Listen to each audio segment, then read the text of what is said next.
नमस्कार दोस्तों, मैं विवेकानंद आर्य आज पुनः आप लोगों के समक्ष उपस्थित हुआ हूँ। आज मैं आप लोगों के साथ जो अभी अमेरिका में जो हिंसा हो रही है और कुछ महीने पहले जो भारत में हिंसा हुई थी, इन दोनों में सिमिलरिटी लेकर मैं उपस्थित हुआ हूँ। तो आशा है आपको यह वीडियो अच्छा लगेगा। तो स्टार्ट करते हैं।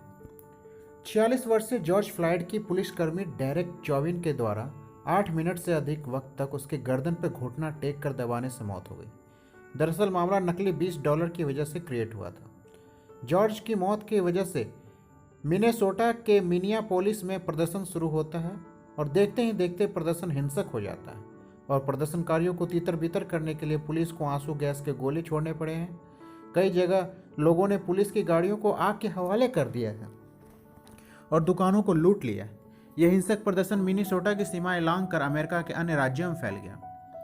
विरोध प्रदर्शनों के कारण कम से कम 40 शहरों में कर्फ्यू लगाया गया, लेकिन इसके बाद भी लोग सड़कों पर उतर रहे हैं। न्यूयॉर्क, शिकागो, फिलाडेल्फिया और लॉस एंजलिस में पुलिस और प्रदर्शनकारियों के बीच झड़पें हुई हैं और हालात व्हाइट हाउस तक पहुंच गए। राष्ट्रपति डोनाल्ड ट्रंप को सुरक्षात्मक बंकर में शरण लेनी पड़ी। ऐसा नहीं है कि नस्ल भेदी का यह पहला मामला है। अमेरिका में पिछले 60 वर्षों से लगातार इस तरह के आंदोलन होते रहे हैं, जब अश्वेत लोग सड़कों पर उतर चुके हैं, जबकि अमेरिका के पूर्व राष्ट्रपति अश्वेत रह चुके हैं।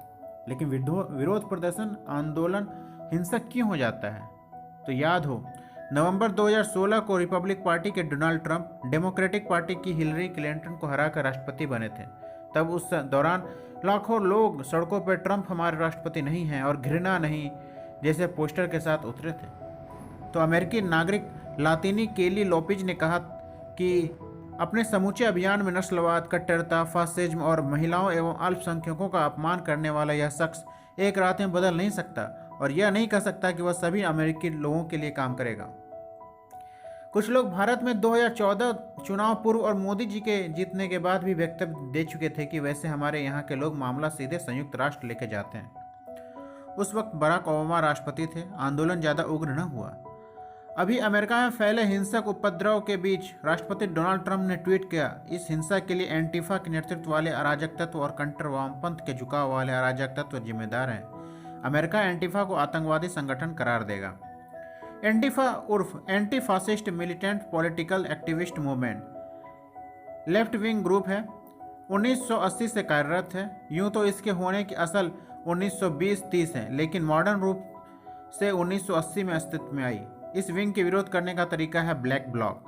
ब्लैक ब्लॉक फॉर्मेट में प्रदर्शनकारी काले कपड़े, मास्क, स्कार्फ, मोटरसाइकिल, हेलमेट आदि प्रॉप्स यूज करते हैं जिससे पकड़ में ना आए। जेएनयू में यह पैटर्न देखने को मिल चुका है, जो काफ़ी हिंसक था। रॉड से हमले किए गए थे। एंटीफा के दुनिया भर में कई विंग हैं, कोई देश अछूता नहीं है। 2016 और अभी के आंदोलन प्रदर्शन के पीछे एंटीफा ग्रुप का हाथ है।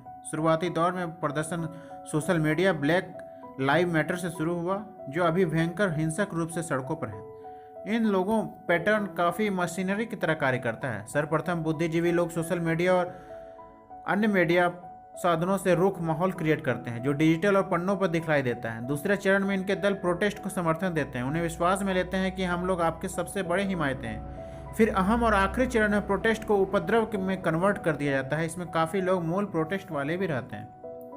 विरोध प्रदर्शन करना कोई अपराध नहीं है। जॉर्ज के न्याय के लिए कांट ब्रीथ प्रोटेस्ट चल रहा था, लेकिन जब प्रोटेस्ट उपद्रव में तब्दील हो गए, मूल प्रोटेस्टकर्ताओं के हाथों से प्रोटेस्ट उपद्रव का रूप ले ले, तब दुनिया का कितना भी समृद्ध देश क्यों ना हो, इस तरह की घटनाएं घटित होने से कोई रोक नहीं सकता। और प्रोटेस्ट के उपद्रव होने रूप में आने से मूल विषय गौण हो जाता है। सिर्फ तोड़ फोड़, आगजनी, लूटपाट आदि हाईलाइट हो जाते हैं। अक्सर इन हिंसक उपद्रव में एक पक्षीय एजेंडा रहता है, इसलिए कभी कोई आंदोलन निष्पक्ष रहा ही नहीं है।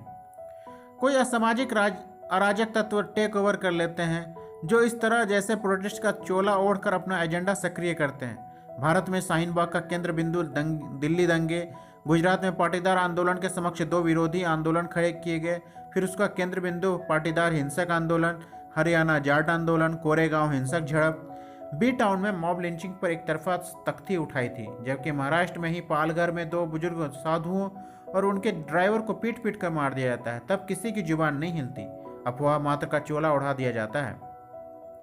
जबकि तबरेज के लिंचिंग में पूरा ग्रुप उठकर खड़ा हो जाता है। सरकार पर दबाव बनाने की कोशिश होती है और कामयाब भी हो जाते हैं। दरअसल इन लोगों को फ्री मुफ्त फोकट की ऐशो आराम की लत लग गई है। एडिक्ट हो चले थे, लेकिन अब इन लोगों के लिए यह ऐशो आराम बंद हो चले, इसलिए यह लोग हर प्रोटेस्ट में सड़क पर नजर आते हैं। बीएचयू प्रोटेस्ट को किस तरह से टेक ओवर करके हिंसक रूप में देने की कोशिश की गई थी। ऐसा नहीं है कि अमेरिका में मौत वाली पहली घटना है, उससे पहले ही बराक ओबामा के कार्यकाल में भी ऐसी घटना घट चुकी हैं, लेकिन अभी एजेंडा सेट है, तब बवाल काटा जा रहा है। दुनिया भर में जब तक समाज में आज सामाजिक तत्व रहेंगे, इन तरह के प्रोटेस्ट उपद्रव में तब्दील होते रहेंगे। तोड़फोड़, आगजनी, लूटपाट आदि में समाज के निर्दोष लोग पिसते रहेंगे। इसीलिए हमें और आपको यह जानने का हक है कि कौन किस तरफ है। धन्यवाद।